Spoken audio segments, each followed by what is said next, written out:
चाहो तो योग्य पत्नी मत दीजिए। तुकाराम जी का नाम सुना है? बहुत ध्यान से सुनना।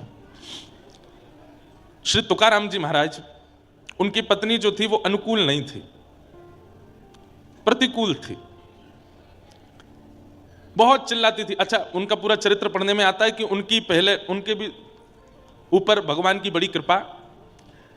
श्री तुकाराम जी महाराज की एक पत्नी और पुत्र अकाल पड़ने के कारण मृत्यु को प्राप्त हो गए थे।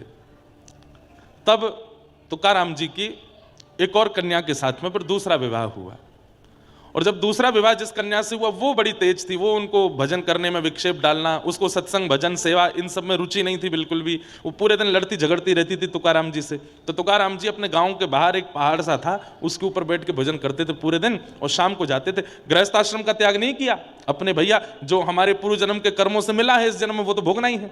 ध्यान से सुनिएगा। कई भाई लोग वीडियो बना रहे हैं तो मुझे लगा कि कहीं अपनी पत्नी को सुनाएंगे जाके। तो बेचारे घर बार छोड़ के नहीं चले गए, ऊपर एक पहाड़ के ऊपर बैठ करके भजन करते थे, शाम को घर आते थे। और शाम को जैसे ही घर आते पत्नी उनको इतना सुनाती, पूरे दिन बाहर रहते हो, कुछ करते धरते नहीं, घर कैसे चलेगा, ये कैसे चलेगा। आकर के हाथ जोड़ के प्रणाम करते, जय हो तुम्हारी बड़ी कृपा। क्यों?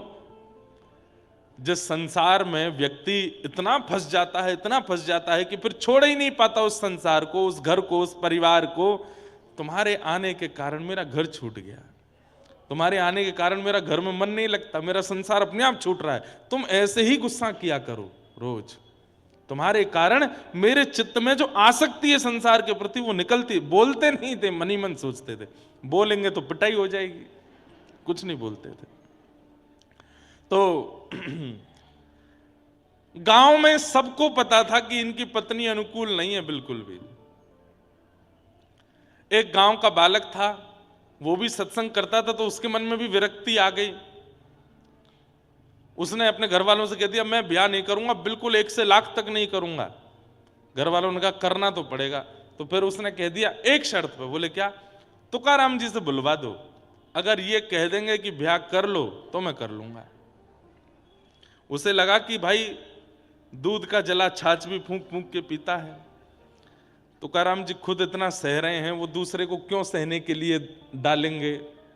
वो तो मना ही कर देंगे कि नहीं इसका ब्याह मत करो। सब परिवार के लोग तुकाराम जी के पास उसको लेकर के गए। तुकाराम जी से जाके कहा भैया देखिए ये हमारे घर का बालक है, सत्संग आदि करके इतनी विरक्ति आ गई, मना कर रहा है मैं ब्याह नहीं करूंगा। हमने बहुत कहा तो बोला तुकाराम जी बोल देंगे तो कर लूंगा, आप बोल दीजिए। तुकाराम जी बोले जितना जल्दी हो सके कर दो। हम तो कह रहे हैं आज ही कर दो।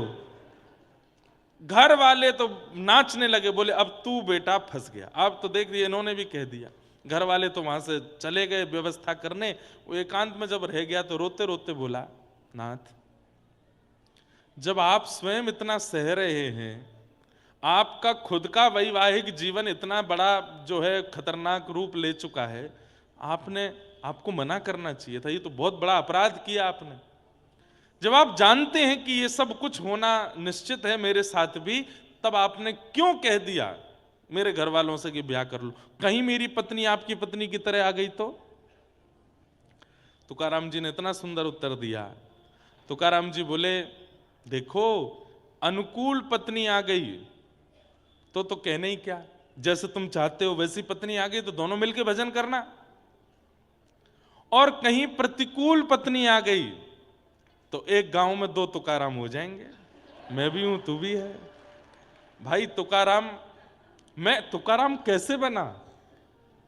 आज छत्रपति शिवाजी महाराज तुकाराम जी का प्रवचन सुनने आते थे। सोचिए अगर आसपास के क्षेत्र में छत्रपति शिवाजी होते थे तो उनको पता चल जाता कि तुकाराम जी यही हैं, तो जाते थे, जाकर के उनका कीर्तन सुनते, प्रवचन सुनते थे। बोले आज इतने हजारों की तादाद में लोग कथा सुनने आते हैं, और कहां तक कहें पंढरपुर में तुकाराम जी का नाम लेने मात्र से श्री पंडरीनाथ भगवान चलित जैसे हो जाते हैं। ये तुकाराम निर्माण किससे हुआ? जीवन में एक विपरीत पत्नी होने की वजह से। भैया देखो ऐसा आवश्यक नहीं है कि हमारे जीवन में केवल अनुकूलता अनुकूलता रहेगी तो ही सब कुछ अच्छा रहेगा ना। प्रतिकूलता बहुत कुछ सिखाती है, अनुकूलता सिखाती नहीं है। अनुकूलता आपको सुख देती है, लेकिन आपका निर्माण तो प्रतिकूल अवस्था ही करती है। इसलिए प्रतिकूलताओं का सम्मान किया कीजिए। प्रतिकूलताओं को आ जाएं जीवन में तो थोड़ा धैर्य धारण कीजिए। वो कुछ सिखाने के लिए आई है, आपको अच्छा मानव बनाने के लिए आई है। लेकिन हम चाहते हैं कि प्रतिकूलता जीवन में ना आवे, और उसी के लिए मंदिरों में मैं जाकर के देखता हूं, हनुमान जी के आगे इतने नारियल बंधे होते हैं, इतने सारे कपड़े बंधे होते हैं, इतने सारे धागे बंधे होते हैं। उन सब के पीछे क्या है? व्यक्ति ने प्रतिकूलताओं से भागने के लिए ही तो वो सब चीज बांध रखी है। नहीं, ठाकुर जी बड़े उदार हैं। एक बार बस जाकर के कह दो, अब नाथ मेरी कोई इच्छा ही नहीं है, जीवन में जो आएगा सब आपका प्रसाद है, आप जैसे चाहो मेरे जीवन को अब आप संभालिए। उस दिन के बाद अगले ही क्षण से आप देखना कितना आनंद लगेगा आपको। अरे महाराज चलते चलते मोच भी आ जाएगी ना, तो वाह राम जी अच्छा मोच दे रहे हो, शायद इस मोच से कुछ भला करना होगा इसलिए दे रहे हो। हर स्थिति आपको अच्छी लगने लगेगी, आनंद लगने लगेगी। भक्ति के पथ पर चलने वाले व्यक्ति को इस भाव का तो स्वीकारीकरण करना चाहिए। जीवन में जैसी जो स्थिति आ जाए सब ठाकुर जी की कृपा है। तो चार थे स्वविज्ञ स्वराट, वो अविज्ञ हैं, अनविज्ञ नहीं है, सब जानते हैं। आप बताइए मत जाकर के उनको सब पता है। आप तो बस जाके प्रणाम करो, नाथ सब जानते हैं आप। और ये भी मत कहो सब जानते हैं आप, बल्कि ठाकुर जी को प्रणाम करके यूं कहो, ठाकुर जी इस संसार में मुझसे ज्यादा सुखी कोई नहीं है, मैं बहुत प्रसन्न हूं। ठाकुर जी तुरंत समझ जाएंगे अबई अबई गिरता हुआ आया है, चोट लगी है, इतना सब कुछ सह करके आया, लेकिन मेरे आगे आके क्या कह रहा है, मैं बहुत प्रसन्न हूं। तो ठाकुर जी के अंदर और दया आ जाती है आपके लिए। ठाकुर जी फिर बिगड़ी हुई स्थितियों को संभाल देते हैं। बोले देखो इतना दुखी है फिर भी कह रहा है कि मैं बहुत प्रसन्न हूं। ये प्रेम का स्वभाव है। उसका प्रेमी जैसे मां, वो बुखार में थी, लेकिन पता चला कि बेटा लखनऊ गया है, कोई बहुत बड़े कार्य को संपादित करने गया है, तो घर में सबको बोल देती उसको मत बताना मैं बुखार में हूं, उसको मत बताना मुझे ये पीड़ा है, उसको नहीं बताना, वो बेचारा वहां गया चिंता करेगा। माँ बोल भी नहीं पा रही, लेकिन देखती है बेटे का फोन आया तो उठा, हाँ मैं ठीक हूं, हाँ बहुत बढ़िया, सब अच्छा आनंद में, ये खाया ये पिया ये सब किया। क्यों? क्योंकि उसका प्रेम ऐसा है, वो बताना नहीं चाहती अपने पुत्र को कि मैं कष्ट में हूं, मैं पीड़ा में हूं, वो चिंता करेगा। हमको ये बात कभी ठाकुर जी के लिए क्यों नहीं लगती कि हम अपना कष्ट बताएंगे तो उनको चिंता हो जाएगी? क्यों बता रहे हैं? नहीं बताना। नाथ हम बहुत प्रसन्न हैं, खूब आनंद में। अरे हम तो कहते हैं ठाकुर जी के आगे जाके 2-4 बार उछल लिया करो, थोड़ा नाच के दिखाया करो, देखो मुझसे ज्यादा प्रसन्न कोई नहीं है, मैं बहुत खुश हूं नाथ। ठाकुर जी आनंदित हो जाते हैं, ठाकुर जी के नेत्र सजल हो जाते हैं, देखो कितने कष्ट में हैं लेकिन नाच रहा है मेरे आगे।